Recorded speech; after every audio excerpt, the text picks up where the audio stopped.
de D.H. Lawrence, gran poeta. Estamos muriendo, estamos muriendo. Lo único que podemos hacer ahora es disponernos a morir y construir el barco de muerte para conducir al alma en el más largo viaje. Un barco pequeño, con remos y alimento, y pequeños platos, y todos los pertrechos adecuados, y listos para el alma desfalleciente. Construid, pues, el barco de muerte, ya que debéis emprender el más largo viaje hacia el olvido, y morir de vuestra muerte, la larga y penosa muerte que yace entre el viejo y el nuevo sí mismo. Este extraordinario poema, que pierde obviamente en la traducción en inglés, es una joya, deja temblando esa indicación del poeta Lawrence, en el sentido de que hay que prepararse, disponerse a morir, que hay que construir un barco para la muerte, y que incluso ese barco debe llevar los pertrechos adecuados.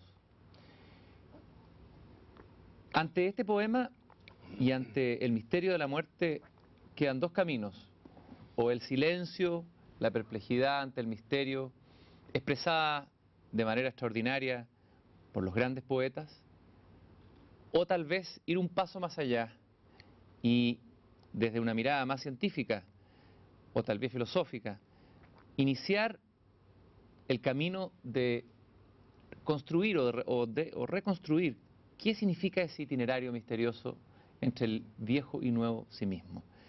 Tengo la impresión de que Sergio Peñailillo ha tomado este último camino. Cita a muchos poetas en sus libros siempre, tiene una especial devoción por el arte y cree que el arte es un camino premiístico de alguna manera, pero él es psiquiatra, tiene un pie en el mundo científico y ha escrito un libro notable, Las experiencias del túnel y el bardo. Sergio Peñailillo es profesor titular de psiquiatría de la Universidad de Chile, miembro de la Academia de Medicina, y ha publicado libros que han ganado el favor del público, como por ejemplo Amor y Sexualidad, El enigma de lo poético, uno de mis libros preferidos, Sufrimiento y fe cristiana, y sobre todo El temor y la felicidad, un libro que los lectores siguen buscando a veces infructuosamente, puesto que está agotado, pero que ya lleva más de 20 y tantas ediciones. Quiero agradecer la presencia nuevamente de Sergio Peñailillo, quien fue uno de mis primeros entrevistados en mi carrera de entrevistador aquí en Una Belleza Nueva. Bienvenido, Sergio Peñailillo. Por eso soy yo el que le agradezco, porque ha sido usted el que me ha lanzado. Y creo que esta entrevista es el bautismo intelectual para este libro. Muchas gracias, me siento muy honrado. Y vamos a ir de inmediato en materia. En primer lugar, ¿qué le sugiere o qué le parece este poema de Lawrence en relación, como una introducción general al tema de la muerte, al viaje hacia la muerte? Creo que se está centrado precisamente en el concepto del bardo, es decir, de aquello que va a transcurrir de entre una y otra encarnación, ¿eh? Bueno, los poetas hablan en metáforas y en connotaciones, y aquello que a uno le dejan es casi imposible de decir. Explicar en forma literal un poema es destruirlo. Ahora, siempre en las mitologías y en los poemas de los grandes poetas hay un poema de Whitman, O Captain, My Captain, un poema de Baudelaire, también es el viaje, Tomber dans l'inconnu pour trouver du nouveau, caer en lo desconocido para encontrar lo nuevo, es alguien que viaja en un barco. Hay poemas de Anguita, poemas de García Lorca, etcétera, Neruda, para qué decir. Está esta idea del viaje, la idea del barco y el capitán. Y la idea del capitán. Son arquetipos que se repiten. A ver, ¿qué le dicen a ustedes esos símbolos y esos arquetipos? ¿Qué le parece a usted que en esa maravillosa película de la Sociedad de los Poetas Muertos se aluda a Captain, My Captain, y no se diga el trozo del poema Lincoln, que es tan hermoso, capitán, levántate que por ti suena el clarín, que por ti se elevan las banderas, mas, oh corazón, el capitán yace tendido sobre el puente, mudo y muerto, oh capitán, mi capitán. Extraordinario, Captain, my Captain. Sergio, ¿por qué se interesó usted en estas dos experiencias? La del túnel, vamos a describirla, y la del bardo. Hablemos del interés general. ¿Qué fue lo que lo llevó a usted a entrar en esa línea investigativa? En la primera parte del libro lo expongo. Desde que yo comencé mi práctica psiquiátrica, trabajé con relajaciones hipnóticas. Al principio con las técnicas conductuales del aprendizaje, después fui enriqueciéndolo con imágenes simbólicas para penetrar más profundamente. Y en los últimos años me encontré que por casualidad algunos pacientes hacían en forma espontánea estados místicos y me relataban una mejoría y un cambio espiritual enorme. Y yo estaba precisamente el año 2004, a fines de 2004, tratando de entender cuál sería el mecanismo cuando por esas casualidades que no lo son, me topé en mi propia biblioteca con el libro de Raymond Moody y con el libro de Joaquín sobre el bardo. Tal vez podríamos mostrar, si usted me lo permite, vamos a mostrar ¿cuál sería el primero? En estricto rigor sería ese otro, ¿no? Aquel, que son eslabones importantes en esta búsqueda. La vida entre las vidas, exploraciones científicas sobre el intervalo que separaría una reencarnación de la siguiente. White, ¿qué plantea el autor en este libro en síntesis? Lo central, yo diría, es que el bardo es un descubrimiento del Dr. Whiting. El Dr. Whiting es un profesor de neurociencia de Toronto, igual que Fisher, no eran psiquiatras, pero trabajaba en regresiones hipnóticas. Y es curioso porque lo descubrió por error. Él mismo cuenta de que normalmente exploraba una existencia y como vio que la enferma ya no le daba más, en forma descuidada, en vez de decirle vuelva a la existencia anterior, le dijo vuelva al estado anterior. Y la enferma empezó a hablarle de cosas completamente diferentes que cualquier otro habría rechazado como un error. Y sin embargo él se interesó, y ahí está el genio, y siguió explorando enfermos y descubrió esto que nadie conocía. Porque si usted lee los autores de regresiones hipnóticas, ninguno habla del bardo. Y el bardo es fundamental, porque en el bardo es donde se efectúa y se realiza el proyecto kármico para la nueva encarnación y seguir evolucionando espiritualmente. Ahora, estas experiencias, dice científicas, ¿son científicas? ¿Cumplen con todos los...? No. Y en ese sentido yo creo que este tema, como conversábamos hace un momento, es muy desconocido, incluso entre los médicos. Recién se está conociendo en los últimos 2 años. Y por eso hay que ser muy claro para que la gente no se confunda. Son dos experiencias totalmente distintas. La experiencia del túnel, que pertenece hoy día, eso es importante, se ha sido englobada en lo que llaman los americanos las experiencias cercanas a la muerte. Por ejemplo, el Internet está lleno de información. Si alguien quiere buscar, tiene que buscar por experiencias cercanas a la muerte. La experiencia del túnel es una experiencia real, es una observación en personas vivas y totalmente científica. En cambio, el bardo es un concepto enmarcado en la teoría de las reencarnaciones, que es absolutamente imposible de confirmar. Pero yo haría una salvedad.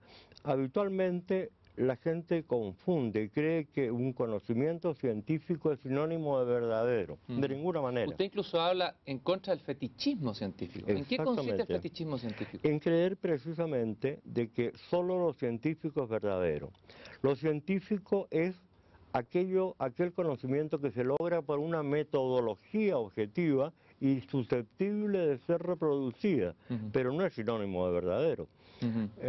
Para llegar a si tuviéramos que solamente vivir con conocimientos científicos, no podríamos hacer nada. Los conocimientos reales del hombre son intuitivos y sobre todo lo que hoy día se llama inteligencia emocional. Es impresionante que esto lo diga un científico, o sea, es decir, un médico, psiquiatra que ha sido formado dentro de una tradición y una... Es nada más que una metodología, no tiene otro valor y de hecho usted ve que la ciencia progresa permanentemente corrigiendo sus errores. Usted habla ahí, en otro momento del libro, de la importancia de las disonancias cognitivas, es decir, que son momentos para hacer saltos. ¿Qué son esos momentos de la disonancia cognitiva en la ciencia? Cuando precisamente algún investigador descubre, elabora una hipótesis que es contraria a la anterior. Por ejemplo, el concepto de Einstein frente a la física de Newton, o el concepto de la física cuántica actualmente. Entonces se produce el choque y ahí se estimula la investigación para dar un paso. Es curioso porque es algo como dialéctico, tesis, antítesis, y va a surgir una nueva síntesis que va a volver a hacer con el tiempo una nueva tesis Claro, una nueva antítesis. El segundo libro del que hablábamos es Vida después de la vida, de Raymond Moody. Me gustaría brevemente que me sintetizara qué es lo interesante o lo pertinente para lo que estamos conversando. Raymond Moody fue el hombre que introdujo en forma ya definitiva en el interés científico el extraordinario fenómeno, realmente sorprendente, de personas que han tenido accidentes casi mortales y han sobrevivido, o enfermedades gravísimas en estado de coma con electroencefalograma plano, incluso declarados en muerte clínica y que han despertado y relatan una experiencia extraordinariamente compleja, interesante y sobre todo con una regularidad de las situaciones que realmente es sorprendente. ¿Pudiéramos describir cuáles son esas regularidades? ¿Qué es lo que se repite en todos los relatos de aquellos que han vivido esa experiencia del túnel? Yo quiero advertir, para los que conozcan este tema o lean, de que el tema es muy complejo y aquí solamente voy a referirme a lo esencial, hay una cantidad de cosas que voy a dejar aparte. La experiencia total que se produce exclusivamente en los casos con accidente, de personas sanas con accidente, es la siguiente. El sujeto primero sufre lo que se llama el desdoblamiento, experimenta el desdoblamiento, sale de su cuerpo. Al salir de su cuerpo desaparecen todos los dolores y todas las molestias, queda en un estado espiritual. Avanza a través de una especie de túnel, que lo describió Raymond Moody, hace una luz brillante que consideran sobrenatural.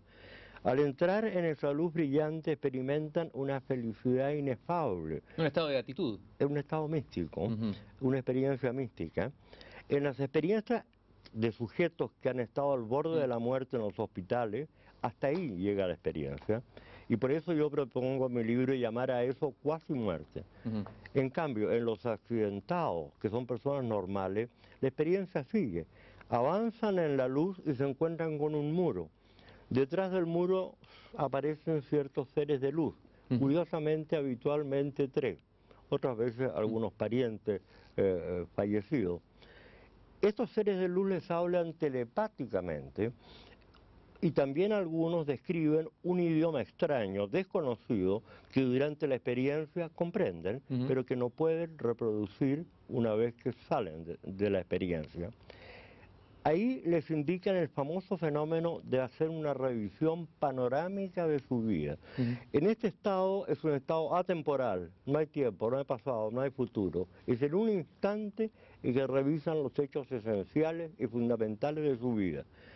Ninguno quiere regresar, porque todos quieren seguir penetrando en esta luz y en esta felicidad maravillosa.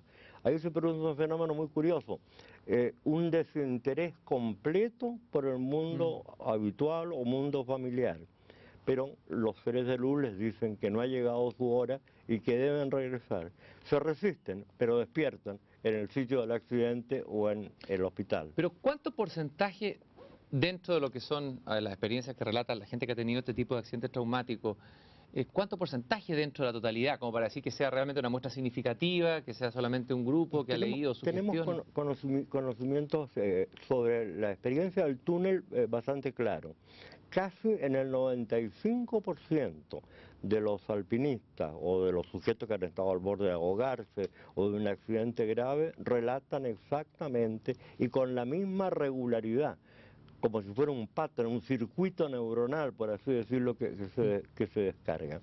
En cuanto a los enfermos que han estado en coma, el problema, hay dos razones. Una, que los sujetos que han vivido esto son reticentes para contar, para que no los crean locos o que han estado alucinados.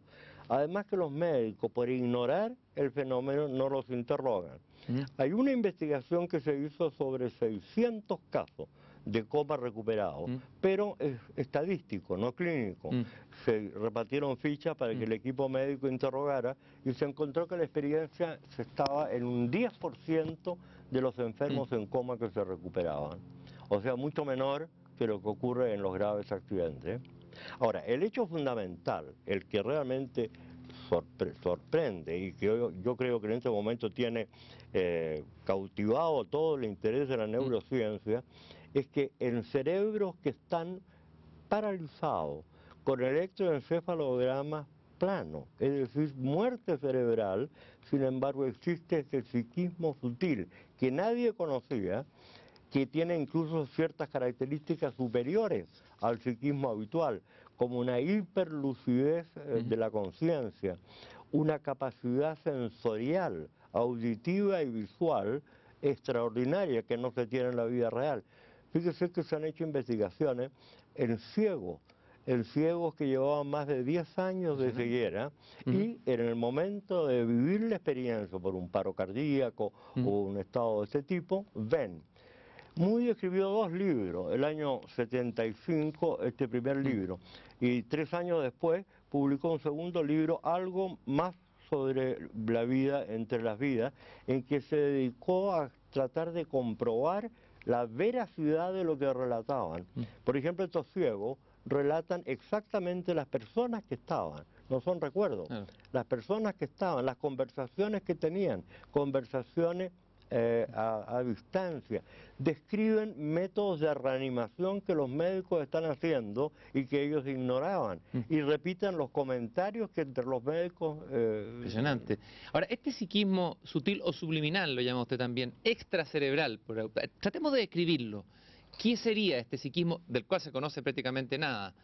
Esa es la primera pregunta. Y la segunda sería, me imagino que las consecuencias para la medicina, para la neurobiología, van a ser absolutamente revolucionarias. El momento que se llegue a descubrir esta zona oscura, así como la zona oscura del universo, la antimateria, descubrir un psiquismo subliminal, Sergio. Es realmente casi insospechado hoy día las posibilidades futuras de este descubrimiento.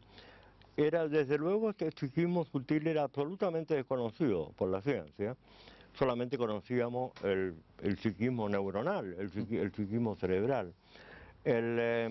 Yo no sé si sería interesante mostrar un esquema... Aquí hay uno del psiquismo cerebral que usted mismo hizo. Yo lo puedo mostrar acá. Usted mismo lo muestra en la cámara allá atrás, Sergio. Ahí la cámara lo va a alcanzar. Atrás soy yo, no se preocupe. Pero antes estaría en este momento no hay ninguna hipótesis científica absolutamente convincente. Yo personalmente estoy elaborando una hipótesis como aparece en ese libro y me baso fundamentalmente en las experiencias de John Eccles, un gran neurobiólogo, premio Nobel de Medicina, que él planteó lo siguiente: si este es el cerebro está recibiendo permanentemente información sensorial y información de los contenidos mentales, recuerdos, afectos y emociones. Pero que la autoconciencia no tiene localización cerebral, es independiente, y que tiene la capacidad de estar seleccionando la información, acepta cierta información y bloquea otra, de otro invadido por el influjo de estímulos externos e invadidos por el influjo de ideas y de pensamientos. Es un cribador, digamos. Exactamente. Y eso permite que el sujeto tenga, como ahora, una experiencia del acto concreto y momentáneo. De otro momento le vendrían todos los recuerdos de todos sus entrevistados, y a mí todos los recuerdos de toda mi vida no podríamos controlarlos. Ay, perdón, ahí hay un verso que me recuerda que citaba siempre Anguita sobre Robert Graves, que habla del lenguaje, porque el lenguaje tendrá que ver con esto, que lo describe como una fría malla que nos protege del exceso de júbilo o de espanto. Tal vez esta mente sería un poco esa malla, ¿no? ¿Lo dice del lenguaje? Sí. Bueno, es tan interesante eso, porque el lenguaje aprisiona el pensamiento y nos aprisiona. Hablamos una vez, yo, entre paréntesis, ayer revisé el último programa para no repetirme. No lo puedo creer. Pero hay cosas que es inevitable. Creo que el Papa, Juan Pablo II, fue el hombre que mejor lo dijo. Dijo, no me repito, sino que digo lo mismo. Hay ciertas ideas que son las básicas. Pero lo interesante aquí es que Eccles, que no conocía estas experiencias, llega hasta aquí, a plantear que la autoconciencia dinámicamente se está conectando y desconectando. Entonces yo me planteo, ¿no podrá haber una desconexión total transitoria, lo cual nos explicaría que, habiendo un electroencefalograma plano, porque el cerebro no está funcionando, aparecería este psiquismo extracerebral? En otras partes lo llamo subliminal, o Ujú. sutil, porque realmente no hay confirmación absoluta de que sea extracerebral. ¿Por Ahora qué se le llama, sería bueno, extracerebral se le dice porque no se lo tiene localizado en el cerebro hasta el momento? porque, porque aparece estando el cerebro aparentemente muerto. Ujú. Incluso hay casos que se declaran en muerte clínica. Usted no sé si recordará que eran unos 3 o 4 años, creo que en San Fernando se despertó un muchacho después de una hora de Mm, reanimación, se despertó en la morgue. mm, Es curioso, el primer caso descrito en Occidente lo describió Platón mm, en la República, el caso de un soldado griego que muere en la batalla y que despierta en la pila funeraria. mm, Alcanzó a despertar y relata toda la misma secuencia de acontecimientos de la experiencia del túnel. Pero hay algo que me gustaría mostrar porque no está en los actuales autores. Eh, Pensemos que hay un cerebro que tiene un pensamiento cerebral, un pensamiento racional y cerebral, y que existe este psiquismo subliminal que solamente aparece cuando el cerebro está bloqueado por un estado de coma, por ¿En qué otros ejemplo. estados aparecen? ¿En los estados místicos, por ejemplo? Aquí lo coloco. Ajá. Pero la idea que yo planteo es que si aparece en ciertos estados, desde luego en la experiencia del túnel, quiere decir que existe. Ah. Tiene que existir porque de Mm, otro modo no podría aparecer. ujú, En la vida normal, yo creo que este psiquismo subliminal es el que origina la creatividad. La creatividad no es nunca cerebral. La mm, creatividad proviene de una hondura mucho más profunda. Los estados místicos, usted mismo lo decía, yo siempre he creído que el arte es la antesala mm, de la mística. Los fenómenos parapsicológicos, mm, personas que tienen telepatía, mm. premoniciones, incluso ciertos sueños arquetípicos, lo que llevó a Jung a crear el concepto del inconsciente colectivo. Ahora, ¿qué ocurriría? No sé si podré decirlo más adelante. Yo baso el estudio que estoy haciendo de cuál podría ser la posible explicación, por una parte, en la autoconciencia no localizada en el cerebro Ujú. de John Eccles. Y en segundo lugar, a los extraordinarios aportes de Pablo, de la reflexología pavloviana, desconocidos en el mundo nuestro posiblemente por razones políticas. ¿Qué es lo que planteó Pablo? De que cuando existe sueño o coma, Ujú. inhibición del cerebro, aparece una fase de igualación y después una fase paradojal, en que lo que es predominante pasa a ser dominado por lo que normalmente es dominado. Entonces yo coloco que en la condición normal hay un franco predominio del psiquismo cerebral, Ujú, el que está funcionando en ujú, nosotros ujú. dos en este momento. Hasta por ahí nomás. Porque Se han Psiquismo Sutil hecho también está interviniendo, tal vez, Sí, ¿o no? también está interviniendo. Ujú, Sí, años atrás se hicieron experiencias en parejas de matrimonio de muchos años. Se grabaron las conversaciones y se vio que largos trozos eran incomprensibles. mm, Ellos creían que se comunicaban verbalmente, pero también estaban colocando como elementos no verbales. Pero para terminar eso, en el sueño mm. paradojal de Pablo, se invertiría y habría un predominio del psiquismo subliminal. Y esa sería la explicación de estas experiencias. Y finalmente, en el coma profundo o en los estados preagónicos, habría una supresión del psiquismo cerebral que se traduce en el electroencefalograma plano o en el concepto de muerte cerebral, predominando absolutamente el psiquismo subliminal. Sergio, ¿y este psiquismo sutil o subliminal, qué tiene que ver con el inconsciente? En otra parte, con el ¿Con qué? inconsciente, con el concepto de inconsciente, o qué puentes puede tener con ello. Usted habla por ahí de que sabemos mucho más de lo que creemos, y que hay un saber que nos es dado por el inconsciente. A ver, ¿cuál Ahí es el puente entre ese psiquismo y el Ahí inconsciente? usted toca uno de los temas que yo veo más erróneo entre los autores que trabajan en regresiones hipnóticas a vidas pasadas. Incluso el propio Moody acaba de aparecer en el año 90 un nuevo libro sobre las regresiones a vidas pasadas. Yo tuve oportunidad solamente de hojearlo.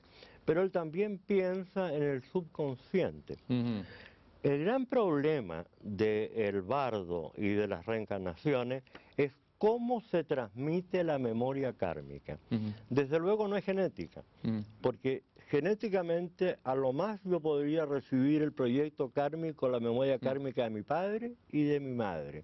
Pero ¿cómo recibo la memoria kármica de una vida anterior? ujú, Ahí es uno de los grandes enigmas que ya empieza a hacer pensar en esto que Madame Blavatsky, la fundadora de la teosofía, hablaba de los archivos acásicos, como que las cosas quedan inscritas en una especie de éter especial.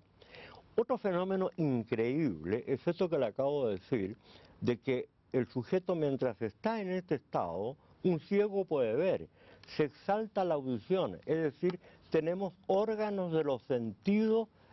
En esta autoconciencia hay órganos de los sentidos. Eso podría traer en el futuro un cambio radical de la medicina si llegáramos por algún medio y de alguna manera a poder utilizar esos órganos sanos de este como cuerpo astral que estaría dentro de nosotros para poder mejorar enfermedades. Hay un cuadro que usted utiliza en la portada de su libro, estamos hablando de las experiencias del túnel y el bardo, de El Bosco, un gran artista, un vidente, un hombre con un cuerpo, con una mente sutil muy potente, como todo artista. Y es justamente el cuadro del ascenso al paraíso celeste, que vamos a mostrar ahí. Es un cuadro maravilloso, donde usted llegó, me contaba antes de empezar el programa, por casualidad cayó en este cuadro, y le parece a usted que aquí estaría visualizado por un artista, ¿cuántos años antes que 500 años antes que Moody? de que Lo que hablara usted Moody mismo del túnel. describe. Vemos ahí, no sé si se ve el túnel, y vemos esas figuras que van... Quiero indagar un poco más en esto del túnel. A ver, Es una tabla que está en el Palacio Ducal de Venecia. Esta es una tabla un tríptico. Una de las partes es el ascenso hacia lo espiritual. Y ahí en el detalle describe, yo lo encontré por casualidad en este libro, Más allá de la muerte, en el cual aparece la figura exacta del túnel. Es increíble porque esto quiere decir, nosotros no lo conocíamos, salvo yo creo que todo el mundo escuchó relatos anecdóticos de personas que decían que estuvieron al borde de ahogarse y en un segundo recordaron toda su vida, pero todo esto quedó en el olvido más absoluto. Yo tengo mi propia visión de por qué la ciencia se negó a aceptarlo hasta el año 75. ¿Por qué se negó a aceptarlo? Yo creo que en gran medida porque este fenómeno se vinculó con las teorías de las reencarnaciones. Y usted sabe que la teoría de las reencarnaciones, usted mismo me ha preguntado, yo en mi libro digo de antemano que de ninguna manera la teoría de las reencarnaciones es una alternativa excluyente del cristianismo, porque no modifica ni cambia absolutamente nada la belleza del mensaje redentor de Cristo. Los primeros cristianos creían en la reencarnación hasta el siglo IV, cuando Constantino hizo del cristianismo la religión del imperio. Él llevó al concilio de Nicea a exigirle a las autoridades eclesiásticas que lo declararan una herejía. Entonces empezó la gente a tener temor, porque la herejía en esa época vino la persecución de los cátaros, la destrucción de los templarios y todos los que conocemos de la Inquisición. Después en el Renacimiento vino el predominio del fetichismo, del cientificismo materialista. Pero ahora se han creado las condiciones. Usted ve qué está pasando actualmente en la psicología mundial. Ya desde las experiencias psicodélicas, las contribuciones de Aldous Huxley, en Estados Unidos la corriente principal es la psicología transpersonal, que está buscando la conciencia cósmica. Están estudiando y basándose mucho más en el taoísmo, en el budismo zen y en el hinduismo que en la religión cristiana. Lo cual a mi juicio es un gran error, porque el cristianismo contiene una riqueza metafísica y mística increíblemente superior, pero por alguna razón la Iglesia no lo entrega. Usted habla ya en varios libros, no solamente en esto, habla insiste en dos cristianismos, el esotérico y el exotérico, que de alguna manera el exotérico ha terminado matando, ahogando ese otro cristianismo esotérico, que no por eso es herético ni se aleja de la verdad esencial del cristianismo. Fíjese que yo usaría un pequeño esquema para explicarle eso. Aunque la gente lo ignora, es azul. La diferencia entre exotérico y esotérico la hizo el propio Cristo. Hay una parte en el Evangelio que parece absurda. Le dice a sus discípulos, a ustedes les digo las cosas como son. pero a los demás solo en parábolas, para que oyéndolas no las entiendan. Eso es inentendible desde el punto de vista racional. ¿Por qué? Ujú, Porque el Cristo no quiere que lo entiendan con la mente, ujú, quiere que lo entiendan con el ser. Y el lenguaje del ser es el lenguaje de las parábolas, el lenguaje de las metáforas, el lenguaje del arte. Y la mente, como decía William Blake, es el gran enemigo del ser. El Ahí, Urisen, como lo llama el poeta William Blake, ¿no? el famoso Urisen, yo no sé si se lo dije alguna vez o lo conversamos, ahí William Blake escribe una frase que yo habría dado 5 años de mi vida por haberla Ajá. escrito yo. El gran enemigo de la vida espiritual es la mente, para todos los místicos. La llama Urisen, pero lo que dice William Blake es para vencer a Urisen no sirven los códigos morales, porque todos ellos son obras del propio Urisen. Eso es tremendo. Pero si usted mira a fondo el cristianismo, si usted no sé si se podrá mostrar este esquema, este es el esquema metafísico del hombre. El hombre puede ser considerado separado por el cuerpo. Tenemos una mente, que es la parte encarnada del psiquismo en el cerebro, pero estamos abiertos al ser, que es la dimensión divina. Para los cristianos, este es Cristo. Y por eso Cristo va a decir, yo soy la vid y ustedes los sarmientos. El que se abre a mí recibe el agua viva. El que se cierra a mí se seca. Todo el camino cristiano, el camino de redención de Cristo es morir al hombre viejo para nacer al hombre nuevo. El segundo nacimiento que no pudo entender Nicodemo. Nacer al verdadero ser que somos. Ahora, este esquema yo lo hice para explicar mi visión de estas experiencias cercanas a la muerte. Cuando las describió el Moody, pensó que eran las etapas previas del fallecimiento. Erróneo, porque son experiencias por personas que nunca estuvieron muertas, que estuvieron siempre vivas. He estado últimamente practicando yo todo en mi técnica de relajación ¿Y hipnótica. sus técnicas hipnóticas son de hipnosis profunda, leve? ¿Qué tipo de hipnosis? Superficial. ¿Por qué? ¿Por qué no profunda? Que podrían dar mejores Por resultados. las razones de horario. Para hacer hipnosis profunda uno tendría que trabajar con un enfermo al día, porque puede durar 1 hora, 2 horas, 3 horas. Incluso el propio Whiting, que descubrió el bardo, dice que solo un 5 a 10% de las personas en hipnosis profunda pueden recordar el bardo. Se saltan de inmediato a las encarnaciones anteriores. Pero lo que yo quería explicar es que mi visión es ¿cuál es la naturaleza de esta experiencia? Maravillosa, de luz sobrenatural, de una felicidad inefable, de olvido total del mundo, de no querer volver, no regresar. Mi impresión es que es una inmersión en el ser. De algún modo la persona entra en la divinidad profunda y esto nos explica el desdoblamiento, la entrada en la luz brillante, el carácter sobrenatural, la felicidad inefable y el cambio espiritual extraordinario que dicen tener aquellos que han recorrido la experiencia completa. Sergio, hay una observación que usted hace que me pareció interesante en relación a algo que dijo George Steiner, el antropósofo, creador de la antroposofía, que habla del estado intermedio y dice que es el verdadero estadio del hombre, prácticamente el estado, incluso donde uno puede acceder a su verdadero nombre. ¿Eso es una metáfora? No. ¿Qué es eso? Ese estado intermedio. ¿Y dónde se accede a él, digamos? Rudolf Steiner, creó la antroposofía, desprendió de la teosofía. Cuando yo le dije que esta idea de las reencarnaciones había desaparecido del mundo occidental, desapareció del mundo visible, pero ha seguido permanentemente en todas las escuelas iniciáticas, gnósticas del iluminismo cristiano, a la cual pertenece Rudolf Steiner. Lo que quiere decir Rudolf Steiner, yo creo que se puede entender también en uno de estos esquemas que yo he hecho, porque es tan desconocido esto que vale la pena aclararlo para que la gente no se confunda. ¿Cuál sería el sentido del bardo? La idea del bardo está absolutamente marcada en la teoría de las reencarnaciones, pero de una vida terrenal después de la muerte, entraríamos en el nivel del bardo y pasaríamos posteriormente a la nueva vida. Se dice que el alma humana busca una evolución espiritual permanente, pero solamente las existencias terrenales permiten evolucionar. Entonces, al morir el sujeto entra al bardo. Yo traté de describirlo con este pequeño esquema. Puede quedarse en el bardo todo el tiempo que quiera, descansando, hasta que llega un momento en que él voluntariamente quiere volver a encarnar para seguir adelante su evolución espiritual. Creo que los budistas tibetanos incluso le daban un tiempo, eran 100 años o 70 años, ¿no?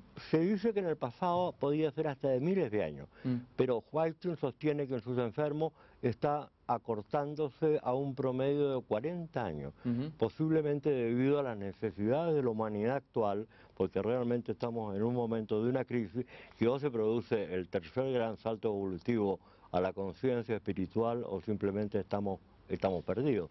Pero lo interesante es que en el bardo se realiza el proyecto kármico. La persona elabora el proyecto kármico.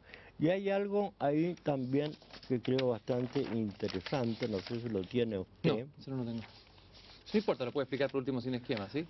El proyecto kármico no es un programa turístico para pasarlo bien. Es un proyecto en el cual la persona busca qué condiciones de vida, dónde quiere nacer, qué tipo de vida quiere tener para así poder superar aquello que ha venido, que quiere en esta etapa superar. Yo coloco en uno de los cuadros algunos ejemplos. Uno de ellos creo que es el ejemplo mío, que es tal vez lo que yo vine a hacer en esta encarnación. Si yo quiero superar la vanidad, tengo que tener una vida de éxito para poder tener la vanidad y superarla.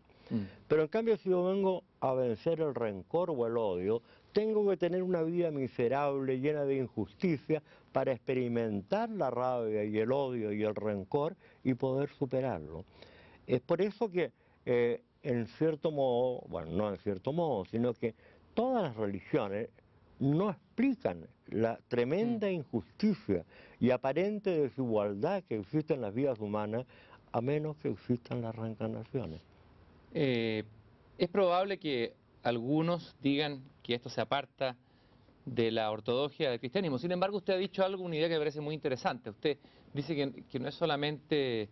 A ver, que el cristiano tiene que seguir su propio camino, y eso usted lo instaura como un derecho. El derecho, incluso la obligación del cristiano de seguir su propio camino. ¿Qué significa esa idea? Yo creo que es algo que tiene mucho que ver con lo que va a pasar ahora. Yo estoy a la espera del libro de Benedicto XVI sobre Cristo. Yo no sé si usted leyó los comentarios, hay algo sumamente importante. Él dice, esta es mi visión de Cristo, no es algo que tenga que aceptar, no es magisterio, cada cual puede tener su opinión. Yo creo que este es el primer paso que da la Iglesia para finalmente terminar con los dogmas. Porque usted comprenderá que digan que no es magisterio lo que digan, el Papa es la figura absolutamente más fundamental del cristianismo y de la Iglesia Católica, y hablar sobre Cristo es hablar sobre la esencia del cristianismo. Y si el propio Papa dice que cada cual puede tener su opinión, cuando yo era niño se aconsejaba no leer los evangelios. Entiendo que antes hasta se prohibía. Y eso es un problema de la Iglesia, que ellos como que se han apoderado de Cristo, son los únicos que pueden interpretar a Cristo y que cualquier otra interpretación no es válida. Creo que eso está terminando y que es Benedicto XVI, que nos ha sorprendido a todos, porque esperábamos encontrarnos con un fanático teólogo y nos encontramos con un hombre sencillo, humilde y de una apertura enorme. Yo creo que se va a abrir. Y por eso todas estas cosas no son casuales. No es casual que en el siglo IV y V antes de Cristo surge el milagro de los griegos. No es casual que el Renacimiento aparezca ese conjunto enorme de genio y de talento. Como que hay una ley interna que va determinando, y hoy día están las condiciones para pasar de la razón a la vida espiritual. Yo no sé si conoce el concepto de Teilhard de Chardin, Sí, del tercer muy bonito, pero podría explicarlo, es muy gráfico. dice que el hombre lleva tres grandes saltos evolutivos. El primero fue del mineral a la vida, el segundo del instinto a la conciencia reflexiva, y el tercero debe ser de la conciencia reflexiva a la conciencia espiritual. si lo miramos desde este ángulo, a desarrollar esa mente subliminal, ese psiquismo que es el psiquismo del ser. Porque de otra manera yo creo que ya nadie cree en soluciones políticas, económicas o bélicas. No se trata de más o menos misiles de corto o mediano alcance. Sergio. O el hombre despierta una nueva conciencia o estamos perdidos. Y ahí yo creo que la Iglesia Católica es la que tiene el mandato de dirigir y de guiar y liderar este movimiento. Pero para eso tiene que abandonar los dogmas. Yo creo que la única solución, ¿qué haría yo si fuera papa? Claro que duraría medio día. Hablaría por televisión y diría, dejémonos todos los detalles de dogmas a un lado. Y todos los que creemos en Dios, que creemos que el hombre es una naturaleza divina y digna de respeto y de vida de acuerdo a su condición divina, unámonos. Y el pueblo de Dios, si se levanta, va a pasar por encima de todos los poderes terrenales. Sergio, es muy impactante lo que usted está diciendo. Usted es un cristiano, ha escrito un libro, hermosísimo, un libro que se llama El corazón de Cristo, donde usted escribe Tal su vez, conversión. ya que usted menciona que soy cristiano y católico, Sí. dice de paso, de que la Iglesia como que no entregaba la riqueza. Pero eso no es culpa de la Iglesia. Si usted se fija, el primero que enseñó cristianismo fue San Pablo. Y ya en la carta de los Corintios les dice, no les puedo dar las verdades, porque los mataría. Ustedes son como niños, tengo que darles leche y papilla. Yo supongo que las personas que van a escuchar este programa pueden beneficiarse con lo que estamos hablando. Pero si yo fuera sacerdote y estuviera haciendo una homilía, no diría esto. Porque al lado suyo habría una empleada doméstica, más allá un niño de 6 o 7 años, que no entendería nada de nada. O sea, hay que volver a un cristianismo esotérico. No tanto al militarismo esotérico, hay que volver al cristianismo evangélico. El evangelio es como una música. La música está hecha de sonido y silencio. Usted elimina los silencios, se acabó la música. Hay que entender lo que dice y lo que no se dice. El Cristo sabía que él y sus palabras, como una vez lo dijimos en un programa anterior, iban a ser para siempre. ¿Por qué no dijo la reencarnación existe? ¿Por qué no dijo la reencarnación no existe? Deja pista. La pista que deja es que reconoce que Juan el Bautista fue la reencarnación de Elías, que el que tenga ojos para ver vea. Yo creo que estos silencios obedecen a que hay cosas que cada cual debe descubrir en la medida de su desarrollo espiritual y en la medida que el Espíritu Santo le permita penetrarla. No se pueden estar con tanto. La Iglesia no puede sino entregar papilla, porque se lo entrega a la humanidad entera. Así que no es ninguna crítica. Por lo demás, yo en mi libro, En el corazón de Cristo, lo digo, la Iglesia tuvo que pasar por los periodos más oscuros de la historia. Tuvo que ensuciarse las manos en la historia para poder perseverar. Y hoy día, después de 2000 años, nos entrega incólume la enseñanza de Cristo. Por lo tanto, la Iglesia, a pesar de todos sus errores y de todos sus crímenes, debemos amarla y darle las gracias. Sergio, quiero volver un poco atrás al tema que estábamos viendo de la experiencia del túnel y el bardo. Usted por ahí, de alguna manera, refiere su lectura de un libro de Francisco Varela, uno o dos, estos encuentros que tuvo Francisco Varela con un grupo de científicos, con el Dalai Lama. Con Francisco Varela estuvimos hablando también en este programa de estos temas límite. Ahí se aborda el tema del sueño, también en otro libro el tema de la muerte, los estados de conciencia. ¿Qué descubrió usted en esa conversación, en ese diálogo, me pareció muy interesante, entre el mundo tibetano y el mundo científico encabezado por Varela, que pudiera entrecruzarse o cruzarse con lo que usted ha descubierto en relación al tema del túnel y el bardo? Valdría la pena, para las personas que no han oído hablar, a pesar que usted lo entrevistó años atrás, Francisco Varela es uno de los genios que ha producido Chile, murió desgraciadamente muy joven, vive en París, él dirigía el Instituto Pasteur y tuvo dos idas a conversar con el Dalai Lama, cada una de una semana entera, él con varios científicos, y le hicieron todo tipo de preguntas sobre este fenómeno extraño, que los budistas tibetanos lo conocen desde ahí está el libro del bardo, el bardo Todol, etc. desde miles de años. Hay una anécdota interesante para que usted vea cómo es la ciencia.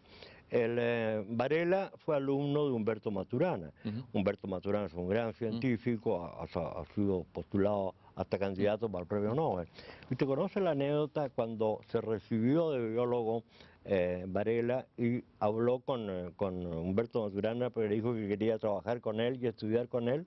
Entonces Humberto Maturana le dijo, bueno, ¿y cuál es su proyecto? ¿Qué es lo que a usted le interesa? Bueno, a mí me interesa conocer la inteligencia del cosmos. Mm. Perfecto, entonces vamos a comenzar con el nervio óptico de la rana. Qué linda imagen. Bueno, ¿qué descubre usted ahí en ese diálogo? ¿Cree usted que Varela estuvo cerca de, en estas zonas en las que usted está explorando de alguna manera? Varela no conocía lo de Whiting y tampoco el Dalai Lama, porque en el Oriente no se realiza la hipnosis, porque se supone que pierde, el sujeto pierde Mm. la propia identidad. El Dalai Lama lo que hizo fue confirmar absolutamente la existencia de esta vida sutil, incluso enseñarle a todos estos biólogos de que en la ciencia nuestra, en la ciencia occidental, a propósito de la muerte, conocemos el proceso de degradación biológico, pero no conocemos el proceso de degradación anímica. Mm. En cambio, los budistas tibetanos, en estado de meditación, dicen que ven una luz clara.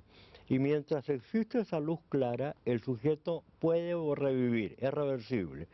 Pero que llega un momento en que desaparece y sale una luz extraña por las narices y por los genitales, y ahí el proceso es irreversible. Yo no sé si en ese libro lo dije, pero en un artículo lo publiqué, creo que debiéramos beneficiarnos. Hoy día tenemos que reconocer que nuestros métodos instrumentales no son capaces de confirmar que el sujeto está vivo o no. Ujú. Y debieran estos especialistas en reanimación juntarse con budistas tibetanos capaces de este tipo de meditación con el objeto de poder perfeccionar métodos de laboratorio Ujú. adecuados para nuestra ciencia y que nos permitan realmente poder percibir cuándo existe esta vida que aparece como que el sujeto ha muerto, es como la hibernación. Se produce una disminución tan brutal del metabolismo que no solo el electroencefalograma es plano, Mm. el electrocardiograma es plano, entonces se detecta paro cardíaco, hacen maniobras de reanimación, no lo logran. Y sobre todo, bueno, es un tema ya más complejo, en los casos en que hay acuerdos de donación de órganos, de inmediato tienen que enchufar al enfermo o al presunto muerto a un método de reanimación cardiorrespiratoria para poder mantener la vitalidad de los órganos que se van a trasplantar. O sea, ahí hay toda una zona en el campo Es científico algo y que tecnológico se va a ver que que puede mirar producir con revoluciones muy grandes en los próximos años. Quiero hacer un quiebre en esta conversación y volver a un libro que ya es un clásico suyo, que es importante hablar de él porque es un libro que le ha hecho muy bien a mucha gente y que sigue haciéndole bien.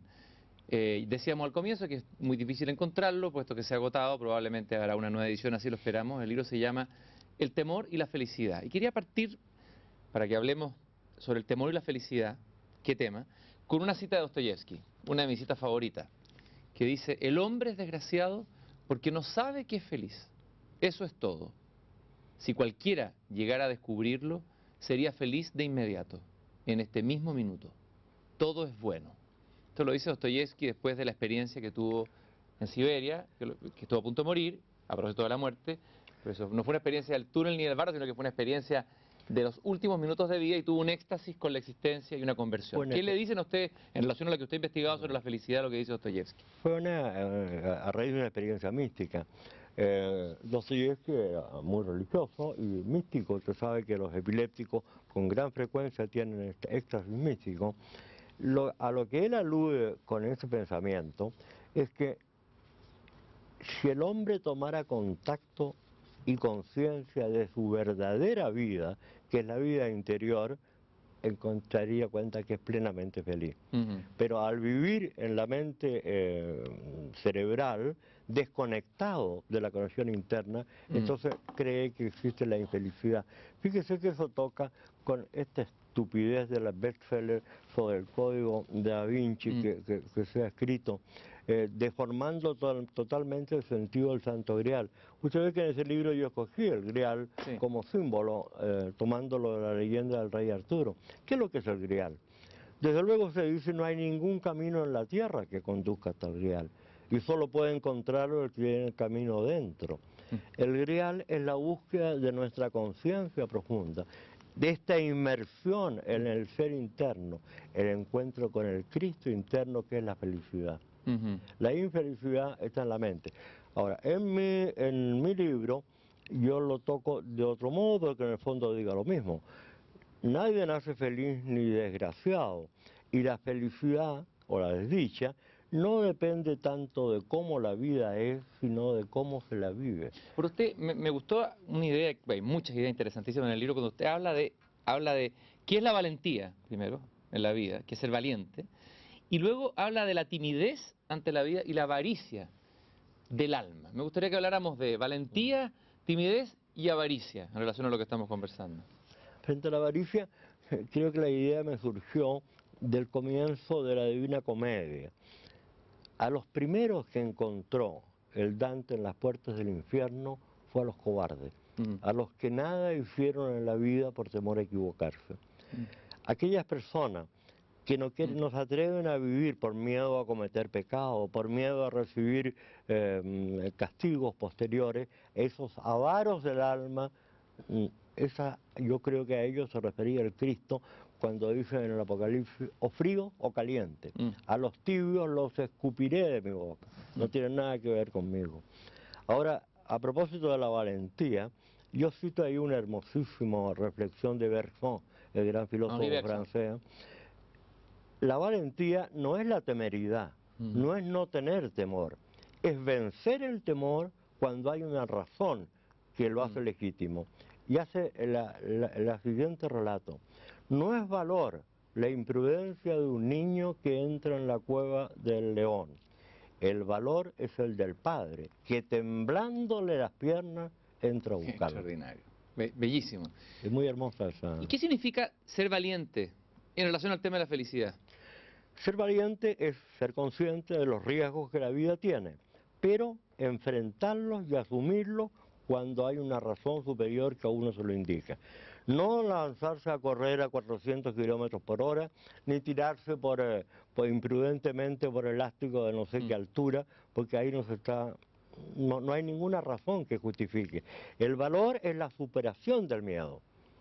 El miedo, eso lo conversamos en la entrevista anterior. Ya las primeras palabras de Adán, después de comer del fruto prohibido, fue: tuve miedo y me escondí. El miedo es absolutamente necesario. Sin el miedo no podríamos vivir. Incluso la angustia es fundamental. Heidegger nos hizo entender eso, que la angustia era fundamental para el hombre. Heidegger, Kierkegaard. Pero Kierkegaard no se olvide que cometió profundos errores. Usted mismo me citó en esta entrevista la frase de Kierkegaard de que ni el ángel ni el animal conocen la angustia. Totalmente erróneo. Lo que hay que diferenciar el miedo de la angustia. El miedo es la apreciación intelectual de un peligro. La angustia es una emoción anclada en el cuerpo, la sensación angustiosa del cuerpo. Los animales no pueden tener miedo porque no se adelantan, no se anticipan a un peligro futuro. Lo único que tienen es angustia. ¿Se puede decir que vivimos en la civilización del miedo, inmersos en un tiempo de miedos, donde predomina más el miedo? Yo creo que no. Se ha exagerado mucho sobre eso. Yo diría que tal vez sí y no. La cultura nos trata de convencer de que vivimos en un mundo terrible, en el riesgo permanente de la destrucción, bajo fuerzas caóticas, etc. Pero el hombre real, el hombre de carne y hueso, no vive en el miedo, vive en la esperanza. Y si no fuera por eso, imagínense la inmensa mayoría de la humanidad, las condiciones que vive la gente que está en este momento en el Medio Oriente, debieran vivir aterrorizados. Y sin embargo no es así. Se vive en la esperanza. Me acuerdo de usted le hizo una entrevista a este hombre tan inteligente, Manuel Montt Balmaceda, y al final de la entrevista le hacen una pregunta incontestable. le pregunta a usted, ¿qué opina usted? ¿Cómo resolvería el problema del Medio Oriente? Y este hombre genial piensa un rato y dice, pero es que hay un problema en el Medio Oriente. Sergio, para ir cerrando esta conversación, hay otra afirmación que me interesó mucho. A propósito del absurdo, se habla del absurdo, del sinsentido. Usted dice, el hombre no es absurdo, el hombre es trágico. Esa idea me interesó. ¿En qué sentido el hombre es trágico y no absurdo, así bien sintéticamente? No es absurdo porque la vida humana tiene un sentido y una dirección. Y el hombre es capaz de adelantarse al dolor y al sufrimiento, es capaz de sentir el dolor y el sufrimiento, y por lo tanto la vida humana es más bien trágica. Una cosa es que no vivamos en el temor y otra cosa es decir que la vida humana es feliz en la inmensa mayoría de los casos. Séneca, el estoico, dijo algo que es una perogrullada, pero es muy profunda. No se puede decir que la vida de un hombre sea feliz mientras no termine. Yo encuentro al hombre una criatura extraordinariamente trágica en el sentido de que somos almas y seres espirituales encarnados en cuerpos de mamíferos, dominando permanentemente los instintos biológicos más bajos, transmutándolos en cosas espirituales, transformando el plomo en oro, en una especie de alquimia interna. Yo no creo que haya en el mundo un ser más hermoso y fascinante que el hombre, un ser que es capaz de amar, de sufrir, de perdonar. Sergio, quizás, para terminar, vamos a hacerlo con otro poeta, en una cita que usted coloca dentro de su libro, una frase del gran poeta francés Paul Claudel, que tal vez resume algo de lo que hemos dicho cuando afirma que el mundo está todavía intacto, virgen como el primer día, fresco como la leche. Le quiero agradecer muchísimo de siempre volver a interesarnos por los grandes temas del sentido, de la muerte, siempre en la frontera de la ciencia, no perdiendo nunca esa curiosidad, ese espíritu científico y al mismo tiempo humanista que lo ha caracterizado. Muchas gracias, Sergio, por haber estado en esta Yo conversación. vuelvo a agradecerle a usted y espero que me vuelva a entrevistar en esta vida terrenal. No le quepa la menor duda. Y no en otra No encarnación. después del túnel.